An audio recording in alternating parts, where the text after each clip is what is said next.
සියලු දෙනාටම සුබ දවසක්. මේ බණ්ඩි අම්මලාගේ පාසලේ පළවෙනි දවසයි.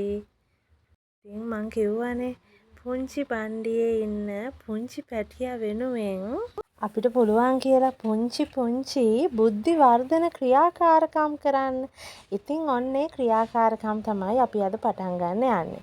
මුලින්ම කියන්න ඕනේ පුංචි බණ්ඩි අම්මලාගේ පුංචි බණ්ඩියේ ඉන්න පුංචි පැටව් සියලු දෙනාම නිදුක් නිරෝගී වාසනාවන්ත බුද්ධිමත් සියලු අංගපසඟින් සර්ව සම්පූර්ණ පුංචි පැටව් ටිකක්ම වෙන්න ඕන. එහෙනම් බණ්ඩි අම්මලා අපි ක්ලාස් එක පටන් ගමු.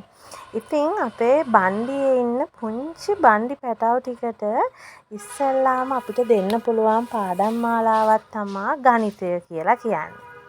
පුංචි පැටියා මව් කුසේ ඉන්න අවදියේ ඉඳලම මූලික ගණිත සංකල්ප අපි අපේ පුංචි පැටියට කියලා දෙන්න ඕනේ. ඉතින් ඒ මගින් පුංචි පැටියාගේ මූලික ගණිත සංකල්ප අපිට හොඳින් වැඩි දියුණු කරන්න පුළුවනි. ඉතින් හරියම සරලයි. කරන්න තියෙන්නේ A4 sheet එකක්, එහෙම නැත්නම් color half sheet එකක්, bristle board එකක්, එහෙම නැත්නම් කැලෙන්ඩර් එකකින් කපලා ගත්තු මේ වගේ කළු සුදු වර්ණ භාවිතයෙන් තියෙන අංක numbers කොලයක අලවන්න පුළුවන්. එහෙම නැත්නම් මේ විදිහට කළු සුදු වර්ණ භාවිත කරලා ලියන්න පුළුවනි half sheet එකක. දැන් මගේ ආදරණීය බණ්ඩි අම්මලා බලයිනේ මොකද මේ කළු සුදු වර්ණය විතරක් භාවිත කරන්න කිව්වේ? ඇයි අපිට වෙන වර්ණ භාවිත කරන්න බැරිද කියලා? නෑ පුළුවනි. අපිට වෙන වර්ණ භාවිත කරන්න පුළුවනි.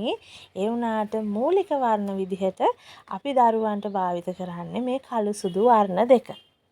ඉතින් දරුවන්ගේ බුද්ධි වර්ධනයේදී මේ කළු සුදු වර්ණ දෙක එයාලගේ බුද්ධි වර්ධනය තුළ හොඳින් තැන්පත් වෙනවා. ඉතින් ඒ නිසා අම්මිලාටත් පුළුවනි බණ්ඩි අම්මිලාටත් පුළුවනි මේ කළු සුදු වර්ණ භාවිතයෙන් මේ වගේ අංක ටිකක් කපලා ලස්සනට half sheet එක කලවන්න. ඉතින් මෙන්න මේ විදිහේ අංක වගේම මෙන්න මේ විදිහේ අංකත් අපිට මේ වැඩේට භාවිත කරන්න පුළුවන්.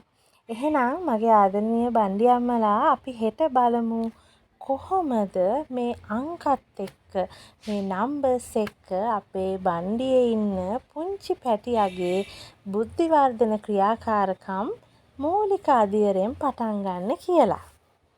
ඉතින් මගේ ආදරණීය බණ්ඩි අම්මලා හැමෝටමයි ආදරණීය බණ්ඩියේ ඉන්න පුංචි පැටව් හැමෝටමයි නිදුක් නිරෝගී වාසනාවන්ත දවසක් වේවා. සුබ දවසක්.